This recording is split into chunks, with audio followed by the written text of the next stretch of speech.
ஆசிரியர் தகுதி தேர்வுக்கு படிச்சுட்டு ஆசிரியர் நியமன தேர்வுக்கு படிச்சுட்டு இருக்கவங்களுக்கான பதிவு இது. அறிவியலில் டாபிக் வைஸ் படிச்சுட்ருக்கோம்.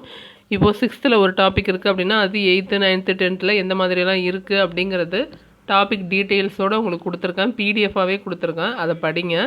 அதை படிச்சுட்டு உங்கள்கிட்ட எந்த புக் இருக்கோ அந்த புக்கில் என்னென்ன டாபிக் கவர் ஆகுதோ டாபிக் வைஸ் படிக்க ட்ரை பண்ணுங்கள். நீங்கள் படிக்கிறீங்க அப்படின்னா அதை எப்படி படிக்கலாம் அப்படிங்கிற ஒரு மோட்டிவேஷனுக்கு தான் நான் வீடியோ போடுறேன். கண்டினியூவாக படிங்க.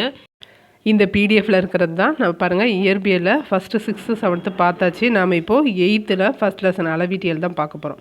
எஸ்ஜிடி சயின்ஸ் அப்படின்னு ஒரு பிளேலிஸ்ட் இருக்கும். அதில் ஃபஸ்ட்டு இந்த பிடிஎஃப் இருக்கும்.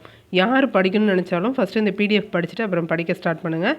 பாருங்கள், 8ஆம் வகுப்பில் இருக்கிற இந்த அளவீட்டியல் தான் நாம் இப்போது வரி வரியாக ஒவ்வொரு கேள்வி பதிலாக பார்க்க போகிறோம். பார்க்கலாமா? நீங்கள் ஃபஸ்ட்லேருந்து படிக்கணும் அப்படின்னு நினச்சிங்கனாக்கா கீழே டிஸ்கிரிப்ஷனில் இதோட ஃபஸ்ட்டு டாப்பிக்கோட 2 லெசன் இருக்குது. அந்த 2 லெசனையும் படிச்சுட்டு இதை கண்டினியூ பண்ணுங்கள். கரெக்டாக இருக்கும். பார்க்கலாமா? ஒரு அளவீட்டை சிறப்பாக மேற்கொள்வதற்கு நமக்கு தேவைப்படும் 3 காரணிகள் என்னென்ன? ஒரு அளவீட்டை சிறப்பாக மேற்கொள்ள 3 காரணிகள் தேவை. கருவி, திட்ட அளவு மற்றும் ஏற்றுக்கொள்ளப்பட்ட அலகு. ஒரு அளவீட்டை சிறப்பாக மேற்கொள்ள நமக்கு தேவைப்படும் 3 காரணிகள் கருவி, திட்ட அளவு மற்றும் ஏற்றுக்கொள்ளப்பட்ட அலகு. பல்வேறு பகுதிகளில் வாழும் மக்கள் பயன்படுத்தும் அலகு முறைகள் என்னென்ன அப்படின்னு கேட்குறாங்க. முதல்ல எஃபிஎஸ், அடுத்து சிஜிஎஸ், அடுத்து எம்கேஎஸ். எஃப்பி அப்படின்னா ஃபூட்டு, பவுண்டு, செகண்ட். ஃபூட் அப்படின்னா நீளத்தை அடினும், நிறைய பவுண்டுனும், காலத்தை வினாடி அப்படின்னும் சொல்கிறாங்க எஃபிஎஸ் முறையில். சிஜிஎஸில் சென்டிமீட்டர், கிராம், செகண்ட்னு சொல்கிறாங்க. நீளத்தை சென்டிமீட்டர்னும், நிறைய கிராம்னும், காலத்தை வினாடி அப்படின்னும் சொல்கிறாங்க. அடுத்து எம்கேஎஸ் முறை. எம்கேஎஸ் முறையில் மீட்டர்னு சொல்கிறாங்க. நீளத்தை மீட்டர்னும், நிறைய கிலோகிராம்னும், வினாடியை செகண்டுன்னு தான் சொல்கிறாங்க. மொத்தம் சிஜிஎஸ், எம்கேஎஸ், எஃபிஎஸ்னு 3 முறைகள். பல்வேறு முறைகள்னு கேட்டாங்கன்னா இதில் 3 முறைகள் இருக்குங்கிறத தெரிஞ்சுக்கோங்க. அடுத்து மெட்ரிக் அலகுமுறை வகையை சார்ந்தது எது அப்படின்னா சிஜிஎஸ், எம்கேஎஸ் மற்றும் எஸ்ஐ. எஸ்ஐ அலகுமுறைகளும் மெட்ரிக் அலகுமுறை தான். CGS, MKS. அப்போது எஃபிஎஸ்ங்கிறது என்ன முறை? எஃபிஎஸ்ங்கிறது மெட்ரிக் முறை அல்ல. இது ஆங்கில இயற்பியலாளர்களால் பயன்படுத்திய அலகுமுறை. ஆங்கில இயற்பியலாளர்களால் பயன்படுத்தின அலகுமுறை எதுன்னு கேட்டாங்கன்னா foot, pound, second. Foot, pound, second தான் ஆங்கில இயற்பியலாளர்கள் பயன்படுத்தினது. அடுத்து எடைகள் மற்றும் அளவீடுகள் குறித்து 11வது பொது மாநாடு எந்த ஆண்டில் நடைபெற்றது? எடைகள் மற்றும் அளவீடுகள் குறித்த 11வது பொது மாநாடு எங்கே நடைபெற்றுச்சு? எந்த வருஷம் அப்படின்னா 1960. எடைகள் மற்றும் அளவீடுகள் குறித்து 11வது பொது மாநாடு நடைபெற்ற நாடு எதுன்னு கேட்டாங்கன்னா பிரான்ஸ். எடைகள் மற்றும் அளவீடுகள் குறித்த 11வது பொது மாநாடு நடைபெற்ற நாடு பிரான்ஸ். எடைகள் மற்றும் அளவீடுகள் குறித்து 11வது பொது மாநாடு நடைபெற்ற நகரம் பாரிஸ். 1960 ஃப்ரான்ஸில் பாரிஸில் நடந்துச்சு. ஃப்ரான்ஸில் பாரிஸுங்கிற நகரத்தில் நடந்துச்சு. பொதுவான அளவீட்டு முறை தேவை என்பதை உணர்ந்தவர்கள் அறிவியலாளர்கள்லாம் சேர்ந்து பொதுவாக ஒரு அளவீடு தேவை அப்படிங்கிறத கொண்டு வராங்க. பன்னாட்டு அலகுமுறை எந்த ஆங்கில சுருக்கு பெயரால் குறிக்கப்படுகிறது? பன்னாட்டு அலகுமுறை என்னன்னு சொல்கிறோம்? எஸ்ஐ அலகுமுறை, இன்டர்நேஷ்னல் ஸ்டாண்டர்ட் அப்படிங்கிறது தான் எஸ்ஐ அலகுமுறைன்னு சொல்கிறோம். எஸ்ஐ என்ற சுருக்கு எந்த மொழி வார்த்தையிலேருந்து வந்தது அப்படின்னு கேட்பாங்க. ஃப்ரெஞ்சு மொழி வார்த்தையிலிருந்து வந்தது. எஸ்ஐ என்பது ஃப்ரெஞ்சு மொழி வார்த்தையிலிருந்து வந்தது. எஸ்ஐ அலகு உருவான ஃப்ரெஞ்சு வாக்கியம் சிஸ்டம் இன்டர்நேஷ்னல். சிஸ்டம் இன்டர்நேஷ்னல் என்கிற சொல்லேருந்து தான் இந்த எஸ்ஐங்கிற வார்த்தையே வந்திருக்கு. எஸ்ஐ அலகு முறையில் அடிப்படை அலகுகளாக தேர்ந்தெடுக்கப்பட்ட இயற்பியல் அலகுகளின் எண்ணிக்கை. அடிப்படை அலகுகள் எத்தனைன்னு கேட்பாங்க? 7. எஸ்ஐ அலகு முறையில் அடிப்படை அலகுகள் 7 அலகுகளை எஸ்ஐயில் வச்சுருக்கோம். செவ்வாய்க்கோளின் காலநிலையை அறிய எந்த ஆண்டில் நாசா சுற்றுக்கலனை அனுப்பியது? எந்த ஆண்டு செவ்வாயை அறியறதுக்கு அனுப்புச்சு அப்படின்னா 1998 டிசம்பரில் அனுப்புது. 1998 டிசம்பர் மாதம் அமெரிக்கா செவ்வாய்க்கோளை ஆராய அனுப்புச்சு. நாசா அனுப்பிய சுற்றுக்கலனின் பெயர் என்ன? Mars climate orbiter. நாசா அனுப்பிய சுற்றுக்கலனின் பெயர் என்ன? மாஸ் கிளைமேட் ஆர்பிட்டருங்கிறது. ஒவ்வொரு வார்த்தைகளுமே முக்கியமானது. நீங்கள் புக்கை பார்த்து ஒரு தடவை படித்தாலுமே திரும்ப இந்த மாதிரி ரிவைஸ் பண்ணுங்கள், ஒரு தடவை எழுதி ரிவைஸ் பண்ணுங்கள். ஒரு தடவை படிக்கிறத விட 10 தடவை நீங்கள் ரிவைஸ் பண்ணால் தான் உங்கள் மைண்டில் நிற்கும். படிச்சுட்டேன் அப்படிங்கிறத விட நான் ரிவைஸ் பண்ணிக்கிட்டே இருக்கேன் அப்படிங்கிறது தான் கரெக்டான படிக்கிறவங்களுக்கான ஒரு சுச்சுவேஷனாக இருக்கும். படிச்சுக்கிட்டே இருங்க. மார்ஸ் கிளைமேட் ஆர்பிட்டர் எந்த கோளை ஆய்வு செய்ய அனுப்பப்பட்டது? செவ்வாய்க்கோளை. மார்ஸ் கிளைமேட் ஆர்பிட்டர் சுற்றுக்கலன் மறைந்த ஆண்டு எது? அனுப்புனாங்க, அது கரெக்டாக அதை வந்து ட்ரேஸ் பண்ண முடியல. ஒரு கட்டத்தில் அது டக்குன்னு மறைஞ்சிருச்சு. எப்போது? டிசம்பரில் அனுப்பிச்சது, 99 செப்டம்பரில் மறைஞ்சிருச்சு. 1998 டிசம்பரில் அனுப்பிச்சாங்க, 1999 செப்டம்பரில் அது கண்ணுக்கு தெரியாமல் மறைஞ்சு போயிடுச்சு. காரணம் என்ன அப்படின்னா, மார்ஸ் கிளைமேட் ஆர்பிட்டர் மறைந்து போனது எப்போ அப்படின்னா செப்டம்பரில் மறைஞ்சிச்சு அப்படிங்கிறத திரும்ப சொல்லியிருக்காங்க. ஏன் அப்படிங்கிறத பாருங்கள். 19வது கேள்வி, தகவல் பரிமாற்ற குழப்பம் ஏற்பட்ட அமெரிக்க மாநிலங்களில் ஒன்று எது அப்படின்னா கொலராடோ மற்றும் கலிஃபோர்னியா. 2 இடத்துல அதை யூஸ் பண்ணியிருக்காங்க. அதை வந்து கண்ட்ரோல் பண்ணியிருக்காங்க. ஒரு இடத்துல ஒரு அலகு முறையையும் இன்னொரு இடத்துல இன்னொரு யூனிட்டையும் யூஸ் பண்ணியிருக்காங்க. அது என்ன அப்படின்னா, 2 குழு வந்து அதை வந்து கண்காணிச்சிட்டு இருந்திருக்கு. அதில் ஒரு குழு வந்து எஃபிஎஸ் முறையையும் இன்னொரு குழு வந்து எம்கேஎஸ் முறையையும் பயன்படுத்தியிருக்காங்க. அதனால தான் வந்து அந்த மார்ஸ் கிளைமேட் ஆர்பிட்டரை ட்ரேஸ் பண்ண முடியலை. 19வது கேள்வி, தகவல் பரிமாற்ற குழப்பம் ஏற்பட்ட அமெரிக்க மாநிலங்களில் ஒன்று வந்து கொலராடோ, மற்றொன்று கலிஃபோர்னியா. 2 ஸ்டேட்லேருந்து அதை கவனிக்கிறாங்க. அதில் ஒன்று கொலராடோ, இன்னொன்று கலிஃபோர்னியா. களத்துடன், அதாவது மார்ஸ் ஆர்பிட்டரோட தொடர்பான பிழை எந்த கணக்கீட்டில் ஏற்பட்டது அப்படின்னா அதோட சுற்றுக்காலம். அது கணக்கு பண்ணுறாங்க இல்லையா, அது இந்த டைமில் இப்படி சுற்றும் அப்படிங்கிறத 2 பேர் சேர்ந்து கணக்கு பண்ணதில் ப்ராப்ளம் ஆயிருக்கு. அதுதான் வந்து ஒரு குழு வந்து எஃபிஎஸும் இன்னொன்று வந்து எம்கேஎஸையும் பயன்படுத்தியிருக்காங்க. அதையும் தெரிஞ்சுக்கோங்க. மார்ஸ் கிளைமேட் ஆர்பிட்டர் வந்து நாசா அனுப்பிச்சு இல்லையா, அதுக்கு எவ்வளோ டாலர் இழப்பு? $125 மில்லியன் இழந்துருச்சு நாசா. ஒரே ப்ராப்ளம் தான். என்னென்னா, ஒரு டீம் வந்து எஃபிஎஸும் இன்னொரு டீம் வந்து எம்கேஎஸ் முறையையும் பயன்படுத்தியிருக்காங்க. அதனால் அதோட சுற்று காலத்தை கரெக்டாக கணக்கு பண்ண முடியல, அது மறைஞ்சு போயிடுச்சு. ஒரு அமைப்பில் உள்ள துகள்களின் சராசரி ஆற்றல் எதை குறிக்கிறது? வெப்பநிலையை குறிக்கிறது. வெப்பநிலையின் எஸ்ஐ அலகு வந்து கெல்வின். ஒரு அமைப்பில் உள்ள துகள்களின் சராசரி ஆற்றல் எதை குறிக்குது அப்படின்னா வெப்பநிலையை குறிக்குது. ஒரு அமைப்பில் உள்ள துகள்களின் சராசரி ஆற்றல் எதை குறிக்கிறது? வெப்பநிலையை. வெப்பநிலையின் எஸ்ஐ அலகு கெல்வின். வெப்பநிலையோட எஸ்ஐ அலகு கேட்டாங்கன்னா கெல்வின் தான் சொல்லணும். எல்லாத்துக்குமே உங்களுக்கு எஸ்ஐ அலகு தெரிஞ்சிருக்கணும். வெப்பநிலை நேராக கண்டறியும் கருவி எது? வெப்பநிலையை நேரடியாக கண்டறியும் கருவி எது? வெப்பநிலை மானி. நேரடியாக கண்டறியும் கருவி வெப்பநிலை மானி. வெப்பநிலை பொதுவாக அளவிடப்படும் அளவுகளில் ஒன்று செல்சியஸ், மற்றொன்று ஃபாரன்ஹீட், 3வது கெல்வின். பொதுவாக நம்ம வெப்பநிலையை 3 அலகுகளில் அளவிடுறோம்: செல்சியஸ், ஃபாரன்ஹீட் மற்றும் கெல்வின். Celsius, Fahrenheit, kelvin. இதே வெப்பநிலையின் எஸ்ஐ அலகுன்னு கேட்டால் கெல்வின் தான் சொல்லணும். ஒரு குறிப்பிட்ட திசையில் மின்னூட்டங்கள் பாய்வதை என்னவென்று சொல்கிறோம்? ஒரு குறிப்பிட்ட திசையில் மின்னூட்டங்கள் பாய்வதை மின்னோட்டம்னு சொல்கிறோம். ஒரு குறிப்பிட்ட திசையில் மின்னூட்டங்கள் பாய்வதை மின்னோட்டம் என்று சொல்கின்றோம். அடுத்து 29வது கேள்வி. 29வது கேள்வி பாருங்கள். மின்னோட்டங்கள் பாய்வதை என்ன என்கிறோம்? மின்னூட்டங்கள் பாய்வதை மின்னோட்டம்னு சொல்கிறோம். மின்னூட்டங்கள் பாய்வதை மின்னோட்டம்னு சொல்கிறோம். மின்னோட்டத்தின் சூத்திரம், மின்னோட்டத்தோட ஃபார்முலா என்ன அப்படின்னா I = Q/T. I = Q/T. இதில் ஐங்கிறது இயற்பியல் அளவில் மின்னோட்டத்தை தான் வந்து ஐன்னு சொல்கிறோம். ஐ எதை குறிக்குது? மின்னோட்டத்தை குறிக்கிறது. 30வது கேள்வி. மின்னோட்டத்தோட சூத்திரம் I = Q/T. கிளியராக எழுதி வச்சு தினம் படிங்க. I = Q/T. Qங்கிறது என்ன? கூலும். Tங்கிறது காலம். பார்க்கலாமா? மின்னோட்டத்தின் சமன்பாட்டில் I = Qக்கு பையில் வந்து டேஷ் கொடுத்துருக்காங்க. என்ன வரும் அப்படின்னா காலம் வரும். Qக்கு கீழே என்ன வரும்? காலம்ங்கிறது தான் பூர்த்தி செய்யணும்.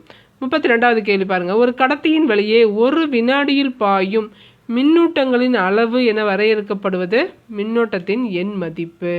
மின்னோட்டத்தின் எண் மதிப்பு தான் வந்து ஒரு கடத்தியின் வழியே ஒரு வினாடியில் பாயும் மின்னூட்டங்களின் அளவு என வரையறுக்கப்படுகிறது. அடுத்து கணக்கீடு கொடுத்துருக்காங்க. கூலும் மின்னோட்டம், 2 கூலும் மின்னூட்டம் ஒரு கடத்தியின் வழியாக 10 வினாடிகளில் பாய்கிறது எனில் கடத்தியில் பாயும் மின்னோட்டத்தை கணக்கிட சொல்லியிருக்காங்க. எதை? ஐயை கணக்கு பண்ண சொல்லியிருக்காங்க. அப்போ ஐ கணக்கிடுறதுக்கு நம்ம ஃபார்முலா பார்த்தோம் இல்லையா? என்ன? Q/T. Q கொடுத்துருக்காங்க. கூலுங்கிறது தான் Q. மின்னூட்டத்தோட அலகு தான் கூலும். ஓகேவா? மின்னூட்டம் கொடுத்துருக்காங்க, அது கூலுங்கிற யூனிட்டில் கொடுத்துருக்காங்க. காலமும் கொடுத்துருக்காங்க 10 வினாடி. அப்போது என்ன செய்யலாம்? டிவைட் பண்ணால் கிடச்சிரும். மேலே Q கீழே T போட்டால் என்ன வரும்? 0.2 வரும். ஏன்னு சொல்கிறோம். மின்னோட்டத்தை என்னன்னு சொல்கிறோம்? ஏங்கிற அலகில் தான் குறிப்போம். அதெல்லாம் பார்க்கலாம். மின்னூட்டம் எந்த அலகில் குறிப்பிடப்படுகிறது? நான் சொன்னேன் இல்லையா? Q அப்படின்னா கூலும். மின்னூட்டம் கூலும். மின்னோட்டம் ஐன்னு சொல்லுவோம். மின்னோட்டத்தின் எஸ்ஐ அலகு என்ன? ஆம்பியர். மின்னோட்டத்தின் எஸ்ஐ அலகு ஆம்பியர். மின்னோட்டத்தின் எஸ்ஐ அலகு என்னன்னு சொல்லுவோம்? அதுக்கான லெட்டர் என்ன? ஏ. நார்மலாக ஐயின்னா மின்னோட்டம் தான். ஐயின்னா மின்னோட்டம், அதோட பேர். ஓகேவா? ஐயின்னா மின்னோட்டத்தோட பேர் ஐ. அதோட அலகு என்னன்னு சொல்லுவோம்? ஆம்பியர்னு சொல்கிறோம். அதை ஏவால் குறிக்கிறோம். நல்லா புரிஞ்சுக்கோங்க. ஆம்பியர் எந்த எழுத்தால் குறிக்கப்படுகிறது? ஏ என்ற எழுத்தால் குறிக்கப்படுகிறது. ஒரு ஆம்பியர் ஈக்குவல் டு ஒரு கூலும் ஒரு வினாடி. ஒரு கூலும் பை ஒரு வினாடி தான் ஒரு ஆம்பியர். ஒரு ஆம்பியர் ஈக்குவல் டு ஒரு கூலும் பை ஒரு வினாடி. 1/1 என்ன வரும்? 1 தான் வரும். அடுத்து மின்னோட்டத்தை அளவிடும் கருவி எது? அம்மீட்டர். மின்னோட்டத்தை அளவிடும் கருவி அம்மீட்டர். கேட்பாங்க, இப்படியே கேட்பாங்க. மின்னோட்டத்தை அளவிடும் கருவி அம்மீட்டர். பொருளின் அளவு பொதுவாக எந்த துகள்களை அடிப்படையாக கொண்டு கணக்கிடப்படுகிறது? அணுக்கள் அல்லது மூலக்கூறுகளின் துகள்களை அடிப்படையாக கொண்டு தான் பொருளோட அளவு கணக்கிடப்படுகிறது. பொருளின் அளவு அணுக்கள் அல்லது மூலக்கூறுகளின் எண்ணிக்கையை கொண்டு துகள்களை அடிப்படையாக கொண்டு தான் பொருளின் அளவு கணக்கிடப்படுகிறது. பொருளின் அளவு இருக்கு இல்லையா? ஒரு பொருளில் உள்ள அணுக்கள் அல்லது மூலக்கூறுகள் டேஷ் என்னும் அலகால் அளவிடப்படுகிறது. மோல். பொருளின் அளவு மோல்னு சொல்கிறோம். இதோட எஸ்ஐ அலகு, இது ஒரு எஸ்ஐ அலகு தான். பொருளின் அளவுக்கு எஸ்ஐ அலகு மோல். மோலுங்கிறது எந்த டேஷ் துகள்களை கொண்ட பொருளின் அளவை குறிக்கிறது? ஒரு மோல் அப்படிங்கிறது, சாதாரண மோல்ங்கிறது எத்தனை துகள்களை கொண்ட பொருளின் அளவை குறிக்குது அப்படின்னா 6.023 into 10 power 23. 6.023 into 10 power 23 தான் ஒரு மோல்னு சொல்கிறோம். இந்த நம்பர் தான் என்னன்னு சொல்கிறாங்க? 42வது கேள்வி பாருங்கள். இதே 6.023 into 10 power 23ங்கிற நம்பர் தான் அவகேட்டா அப்படின்னு சொல்கிறோம். அவகேட்ரா நம்பர் என்னன்னு கேட்டால் 6.023 into 10 power 23. 43வது கேள்வி பாருங்கள். ஒரு குறிப்பிட்ட திசையில் ஒளி மூலத்திலிருந்து வெளியிடப்படும் ஒளியின் அளவை என்னன்னு சொல்கிறோம்? ஒளிச்செறிவுன்னு சொல்கிறோம். ஒரு குறிப்பிட்ட திசையில் ஒளி மூலத்திலிருந்து வெளியிடப்படும் ஒளியின் அளவை ஒளிச்செறிவு என்று சொல்கின்றோம். ஒளிச்செறிவின் எஸ்ஐ அலகு கேண்டிலா. ஏற்கனவே படிச்சிருக்கோம். 7க்குமான எஸ்ஐ அலகு அந்த சிம்பிள் இல்லை, லெட்டர். என்ன லெட்டர்? அது கேப்ஸில் வருதா ஸ்மாலில் வருதா எல்லாமே கிளியராக தெரியணும். ஒளிச்செறிவின் எஸ்ஐ அலகு கேண்டிலா. கேண்டிலா எந்த குறியீட்டால் குறிக்கப்படுகிறது? Small letter CD.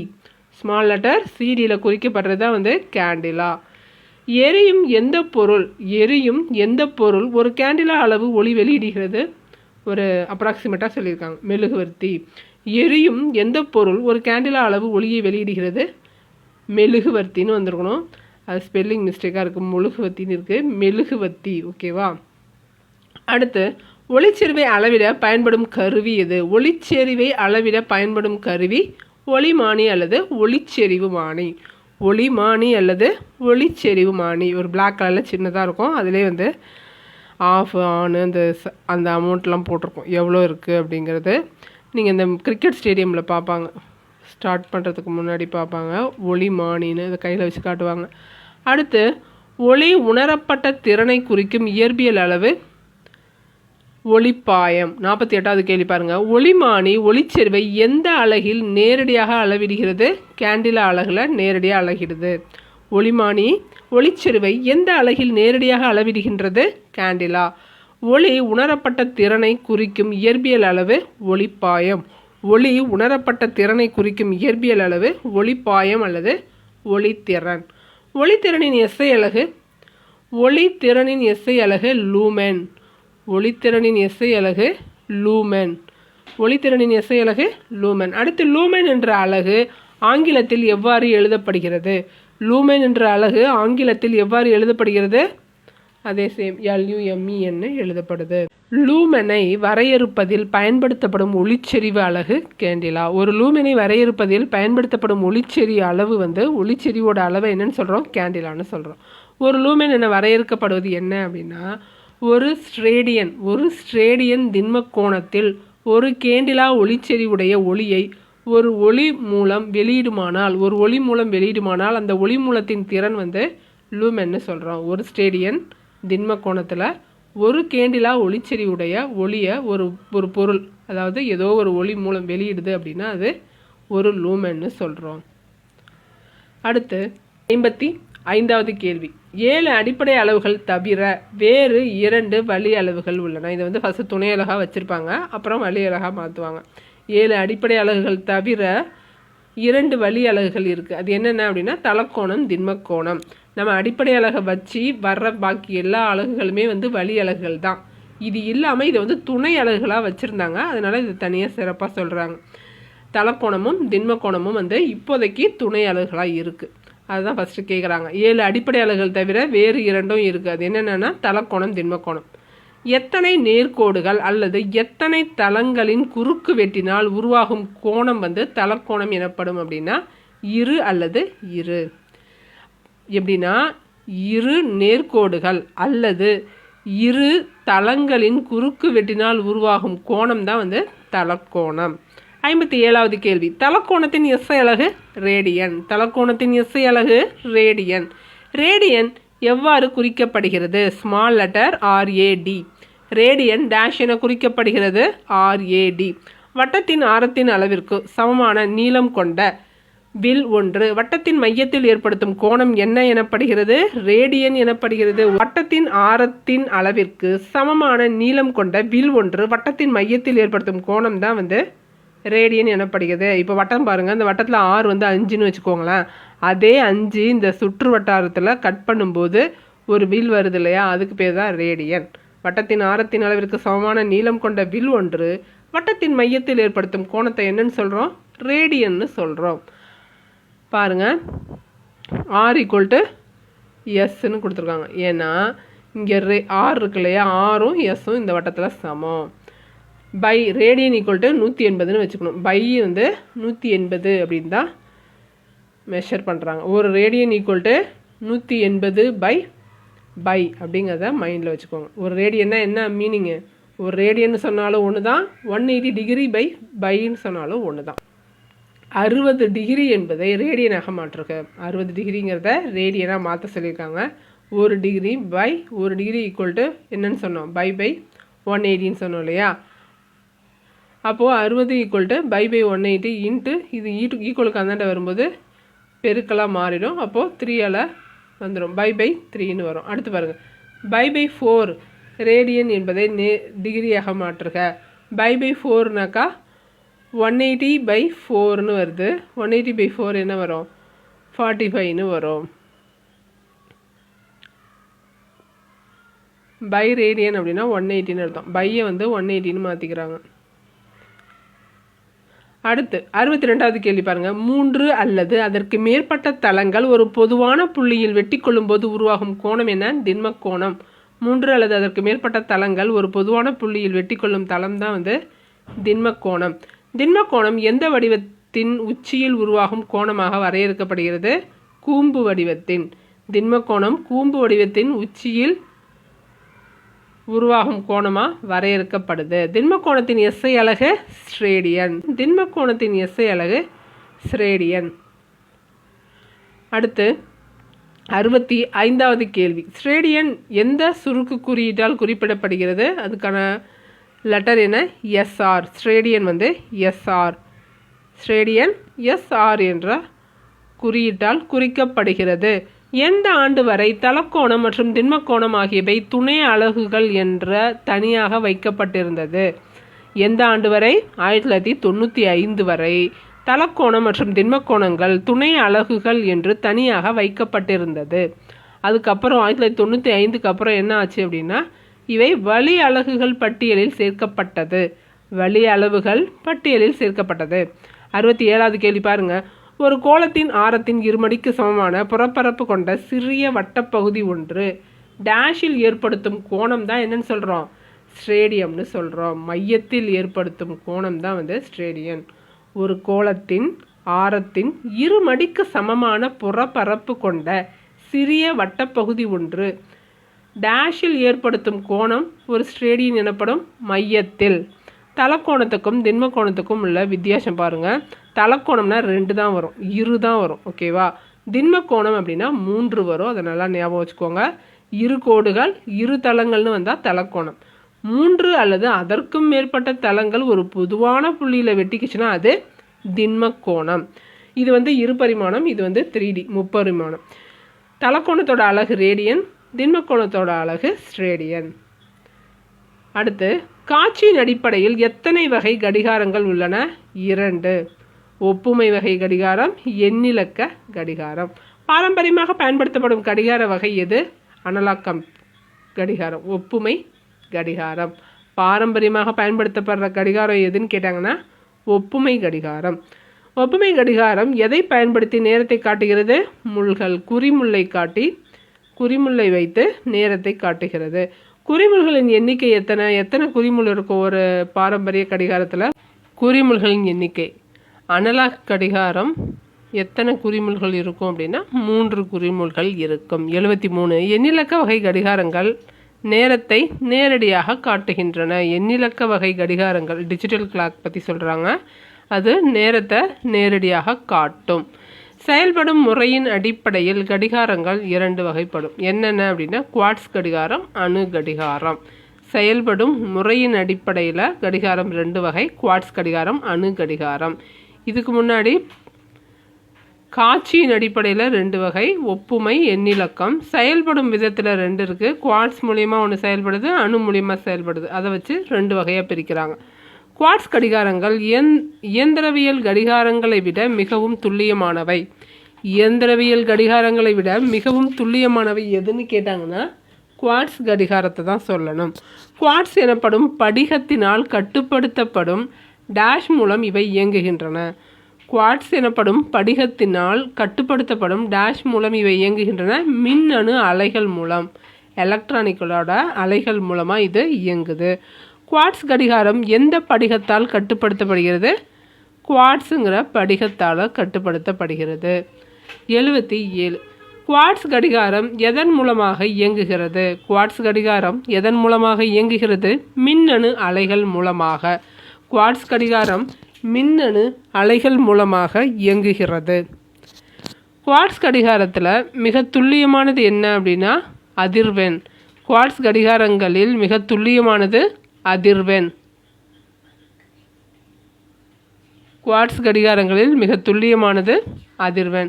80வது கேள்வி பாருங்க. குவார்ட்ஸ் கடிகாரம் துல்லியத்தன்மையானது எந்த அளவில் இருக்கும்னு கேட்டிருக்காங்க. 10⁹ வினாடிக்கு 1 வினாடி என்ற அளவில் துல்லியத்தன்மையோடு இருக்கிறது தான் வந்து குவார்ட்ஸ் கடிகாரம். குவார்ட்ஸ் அப்படின்னா 10⁹ ஞாபகம் வச்சுக்கோங்க. அடுத்து, அணு கடிகாரங்கள் எந்த அதிர்வுகளின் அடிப்படையில் செயல்படுகிறது? அணு கடிகாரங்கள் எந்த அதிர்வுகளின் அடிப்படையில் செயல்படுகிறது? அணுவோட அதிர்வுகளின் அடிப்படையில். அணு கடிகாரத்தோட துல்லியத்தன்மை 10⁻13. அணு கடிகாரத்தின் துல்லியத்தன்மை 10⁻13. குவார்ட்ஸுக்கு வந்து 10⁻9. குவார்ட்ஸ் 10⁻9, அணு கடிகாரம் 10⁻13. அணு கடிகாரங்கள் பயன்படுத்தப்படும் உலகளாவிய இடமறிதல் அமைப்பு வந்து GPS மற்றும் பூமியில் வழிகாட்டும் செயற்கைக்கோள் அமைப்பு. இருப்பிடத்தை காட்டும் அமைப்பு பூமியில் வழிகாட்டும் செயற்கைக்கோள் அமைப்பு. கேட்டிருக்காங்க பாருங்க. ராயல் வானியல் ஆய்வு மையம். 84வது கேள்வி பாருங்க.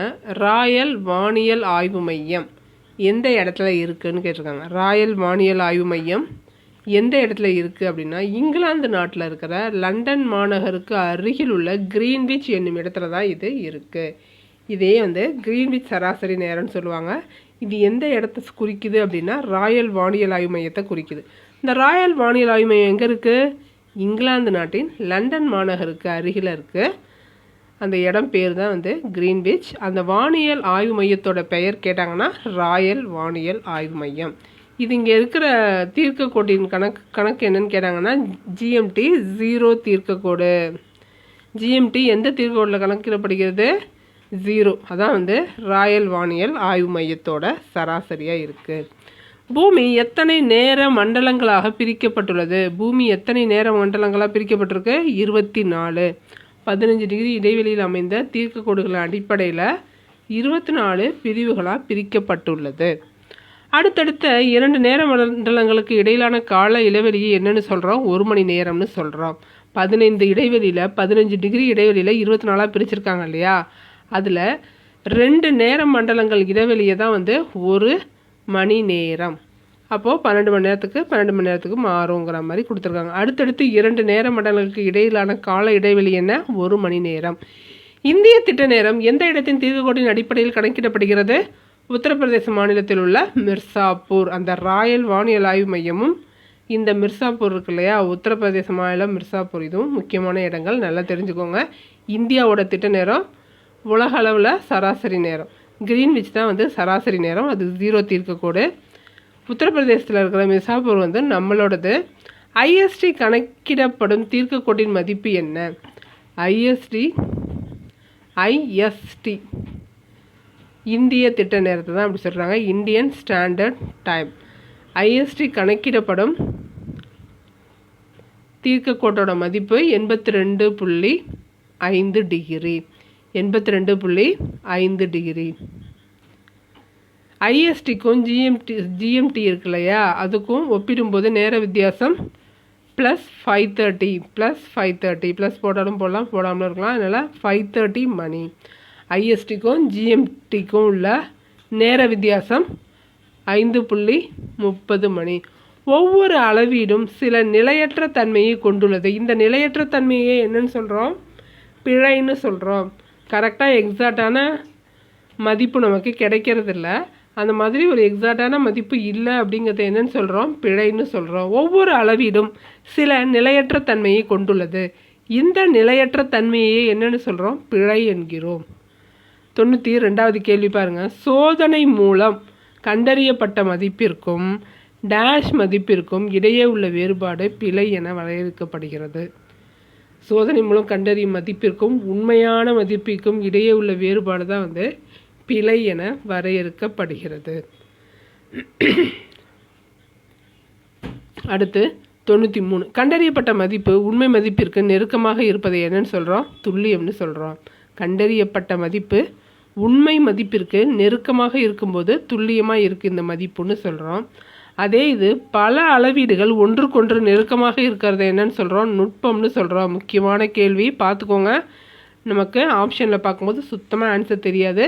திரும்ப திரும்ப ரிவைஸ் பண்ணுறவங்களுக்கு மட்டும்தான் கொஷின் ஆன்சரோ ஈஸியாக கிடைக்கும்.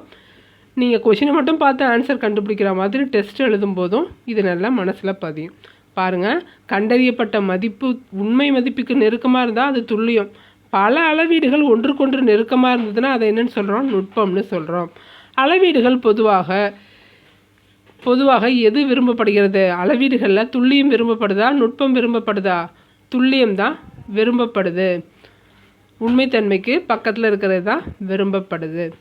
டேஷ் என்பது ஒரு இயற்பியல் அளவை அளவிடும்போது உண்மையான மதிப்பிற்கும் மிக நெருக்கமாக அமைந்த மதிப்பை கண்டறியும் ஒரு வழிமுறையாகும். தோராய முறை. டேஷ் என்பது ஒரு இயற்பியல் அளவையை அளவிடும் போது உண்மையான மதிப்பிற்கு மிக நெருக்கமாக அமைந்த மதிப்பை கண்டறியும் ஒரு வழிமுறையாகும்னு சொல்கிறாங்க. தோராய முறைன்னு ஒன்று சொல்கிறாங்க. முழுமையாக்கப்பட வேண்டிய எண்ணில் கடைசி இலக்க மதிப்பு 5ஐ விட குறைவாக இருந்தால் என்ன செய்யணும்? அந்த இலக்கத்தை மாற்ற தேவையில்லை. தோராயப்படுத்துதல் தெரியும் இல்லையா? 4th-லேயோ 3rd-லேயோ 4th-லேயோ வரும். முழுமையாக்கப்பட வேண்டிய எண்ணில் கடைசி இலக்க மதிப்பு 5ஐ விட குறைவாக இருந்தால் அந்த எண்ணை மாற்ற தேவையில்லை. அதே இது 5க்கு அதிகமாக இருந்தது அப்படின்னா 6 அப்படின்னு போட்டிருக்கணும். 1 அதிகரிக்க வேண்டும். முழுமையாக்கப்பட வேண்டிய எண்ணில் கடைசி மதிப்பு 5 அல்லது அதுக்கு மேலே இருந்துச்சுன்னா என்ன செய்யணும்? 1 அதிகரிக்கப்பட வேண்டும். எக்ஸாம்பிள் கொடுத்துருக்காங்க பாருங்கள். 99வது கேள்வி. 1.864 என்ற எண்ணை 2 தசம இலக்கங்களுக்கு முழுமையாக்குக அப்படின்னா என்ன செய்யணும்? அந்த 4 என்ன செய்யணும்? 4 தானே, அப்போது 4 அப்படியே விட்டுட்டு 6ஓட நிப்பாட்டிக்கணும். இதே இது பாருங்கள், 100 பாருங்கள். 100வது கேள்வி பாருங்கள். 1.868ன்னு இருக்குது. அப்போ என்ன செய்யணும்? 6 என்ன 7ஆக மாற்றிக்கணும். இதுதான் தோராய மதிப்பு. இதோட 8ஆம் வகுப்பு லெசன் முடிஞ்சிடுச்சு. சரியான விடையை தேர்ந்தெடுத்து எழுதுக பார்க்கலாம். கீழ்கண்டவற்றுள் எது ஆங்கிலேய அலகுமுறை? ஆங்கிலேய அலகுமுறை என்னது? எஃப்பிஎஸ் தான் வந்து ஆங்கிலேய அலகுமுறை. எஃப்பிஎஸ் வந்து ஆங்கிலேய அலகுமுறை. மின்னோட்டம் என்பது டேஷ் அளவு? அடிப்படை அலகா வழி அலகா? மின்னோட்டம் என்பது அடிப்படை அளவு. அடுத்து வெப்பநிலையின் எஸ்ஐ அலகு. வெப்பநிலையின் எஸ்ஐ அலகு என்ன? நிறையா தடவை கேட்டிருக்காங்க. கெல்வின். வெப்பநிலையின் எஸ்ஐ அலகு கெல்வின். ஒளிச்செறிவு என்பது டேஷின் ஒளிச்செறிவாகும். கண்ணுறு ஒளியின் ஒளிச்செறிவாகும். டேஷ் என்பது ஒளிச்செறிவு என்பது டேஷின் ஒளியளவு. கண்ணுறு ஒளியின் ஒளிச்செறிவு தான் வந்து ஒளிச்செறிவுன்னு சொல்கிறோம். 5வது கேள்வி பாருங்க. 2 அல்லது அதற்கு மேற்பட்ட மதிப்புகள் நெருங்கி இருக்கிறத என்னன்னு சொல்கிறோம்? நுட்பம்னு சொல்கிறோம். 2 அல்லது அதற்கு மேற்பட்ட மதிப்புகள் நெருங்கி இருப்பதை நுட்பம்னு சொல்கிறோம். அடுத்து பின்வரும் கூற்றுகளில் எது தவறானது? தோராயம் என்பது துல்லியமான மதிப்பை தரும். தோராயம் என்பது கணக்கிடுதலை எளிமையாக்கும். தோராயம் என்பது குறைவான தகவல் மட்டும் உள்ளபோது பயனுள்ளதாக இருக்கும். தோராயம் என்பது உண்மையான மதிப்புக்கு நெருக்கமாக உள்ள மதிப்பினை தருகிறது. தோராயமானது என்பது தோராயம்ங்கிறது துல்லியமான மதிப்பை தரும்ங்கிறது தான் சரியான கூற்று.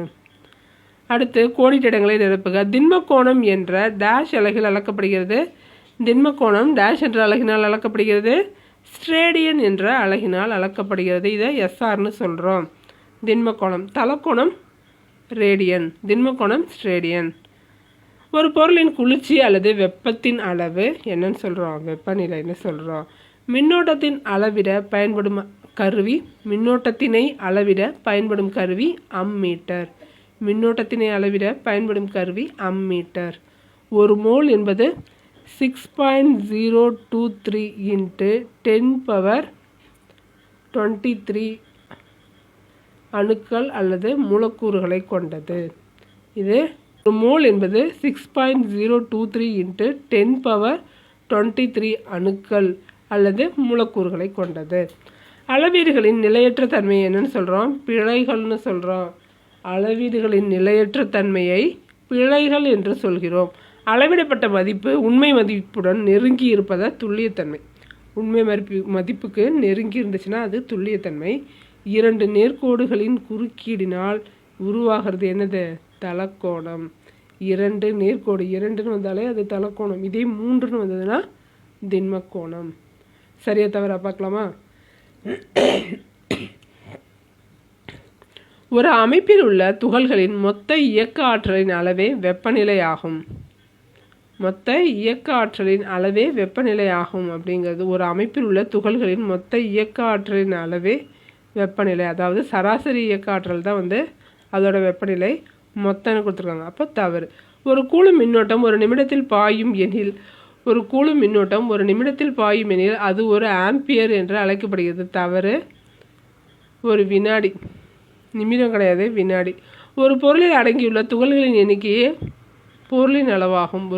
ஒரு பொருளில் அடங்கியுள்ள துகள்கள் மற்றும் அணுக்களின் எண்ணிக்கை தான் வந்து என்னன்னு சொல்கிறோம்? பொருளின் அளவுன்னு சொல்கிறோம். சரி. ஒரு மெழுகுவர்த்தியிலிருந்து வெளியாகும் ஒளிச்செறிவின் தோராயமான மதிப்பு ஒரு கேண்டிலாக சமம். சரி. குவார்ட்ஸ் கடிகாரங்கள் ஜிபிஎஸ் கருவிகளில் பயன்படுத்தப்படுகிறது. குவார்ட்ஸ் கடிகாரங்கள் இல்லை, அணு கடிகாரங்கள் தான் வந்து பயன்படுத்தப்படுது. அதனால் தவறு. 4.582 எண்ணின் முழுமையாக்கப்பட்ட மதிப்பு 4.58. அப்போ சரி. பொறுத்துக்க பார்க்கலாமா? வெப்பநிலை, தலக்கோணம், திண்மக்கோணம், துல்லியத்தன்மை, நுட்பம்.